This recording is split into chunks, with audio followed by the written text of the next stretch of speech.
Hello there. Welcome to the moment of grace. Today, I want you to know that blessing builds home. And I'm going to read to you from Exodus and chapter 1 and verse 20. Therefore, God dealt well or blessed the midwives, and the people multiplied and waxed very mighty. And it came to pass, because the midwife feared God, that he made them houses or homes. So God is interested in homes, in marriages, in families.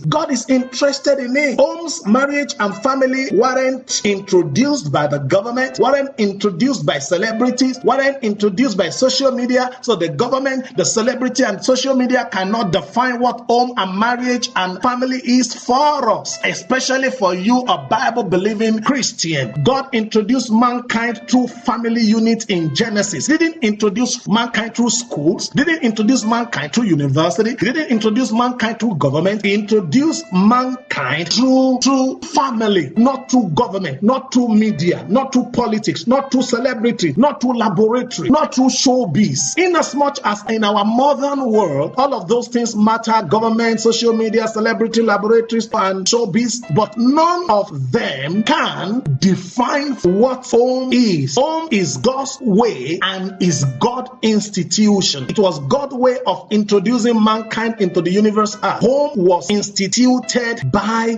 God. It was home that God blessed. In Genesis chapter 1 and verse 27, he said, God created man in his image. Male and female created he them, and God blessed them. So in Genesis, God didn't bless individual. God blessed home. Christianity itself brought us into home called the family of God. So Christianity doesn't just bring us into individualism. You see, when you see people who are individualistic, people who are advocating individualism, people who are breaking home structure, they are not of God, they are of the devil. Somebody can be a celebrity and be of the devil. Somebody can have 20 million people following him on Twitter or on Facebook and be of the devil. It doesn't matter. Somebody can be in the Senate of US or UK Parliament or anywhere and be of the devil. Somebody can be the president of a country. It can be president of America and be of the devil. It can be prime minister of UK and be of the devil. It can be president of anywhere and be of the devil. Because when you stand against what God stands for, you are advocating for Satan. So you see, Christianity brought us into a home, not into just a society, a home, and that home is the family of God. So that's why I said, now we are of the family of God. The line of blessing is blood when the boundaries of home is eroded. People who are conscious of God's blessing must have respect for home. Such men will not just abandon their family for pleasure. They won't abandon their children for pleasure. They won't abandon their wife for pleasure. Such women will not just scatter their home with their mouth or with their attitude. Such children will not rebel and run away from home and run to government or for gratification. You know, home starts with choice. When you chose with blessing at the back of your mind, what is the value system of the person you want to marry? Will he or she choose pleasure above blessing? Will he choose money above blessing? Will she choose money above blessing, pleasure above blessing? Will he or she choose people opinion above blessing, choose popularity above blessing? Remember Abraham, the blessed, in the book of Genesis and chapter 24, when God has blessed Abraham in all things and his cattle and his gold has increased. He wanted marriage for his son Isaac. He was conscious of the blessing. No wonder Abraham made sure that the God that blessed him was not just the God of Abraham, but that God also became the God of Isaac and God of Jacob. God has this to say of Abraham when he was about to go and destroy Sodom. He said, can I hide what I'm going to do from my servant Abraham, saying that he's going to teach his children my way? Brother and sister listening to me today, I know you've made money. I know you are a modern man. You've gone to the university. The God that bless you, is it the same God as the God of your children? Or you have allowed them to raise up Baal and idols for themselves? And you said, well, they are modern children. They can do whatsoever they like. Not at all. The blessing doesn't scatter home. It builds home. Listen to me. When God blesses you, don't run away from home. It's not the time for you to run after strange things, strange gods, strange women, strange men. Let God be proud that he blessed you, because it's my prayer for you today that you will walk in the will of God. And if anybody listening to me, maybe you've gotten it wrong somehow, the home is already broken, or you didn't do it right in the beginning. I've not come to condemn you. It's time for you to now sit up and say, God, I'm going to follow your way from this way onward, because the time of ignorance God has winked at, God has forgiven, God has overlooked. It's time for you to now do it right. It's time for you to now build it right. Being a single parent is not a curse, it's not an anathema, it's not a bad thing. You can still build that home and still instill the blessing of God and the fear of God in that home, and let whosoever is part of that home understand that there's a God in heaven who blesses and who sustains. I pray for you that God is going to help you, that God's blessing will rest upon that home and help you build it. Those children will not go wayward. I pray for everyone who is struggling with wayward children, that the blessing of God will bring them back home. The blessing of God will take that cocaine from their nostril. The blessing of God will take that alcohol from their mouth. The blessing of God will snatch them away from that prostitution. In the mighty name of Jesus, I pray for her and husband, that they will come back home to build their home. In the name of Jesus, the tension in that your family, I pray that God of heaven, by blessing, will subdue it and will help you out. I pray also for healing in your home. I pray for healing against sickness. I pray for healing against cancer. I pray for healing against diabetes and hypertension. In the mighty name of Jesus, whatsoever disease you are struggling with, I curse it. For Christ himself took your infirmity and bore your grief, and chastisement of your peace was on him. By his stripes you are healed. Be healed right now in Jesus' mighty name. Tonight is Wonders Night between 7 and 10 p.m. God bless you.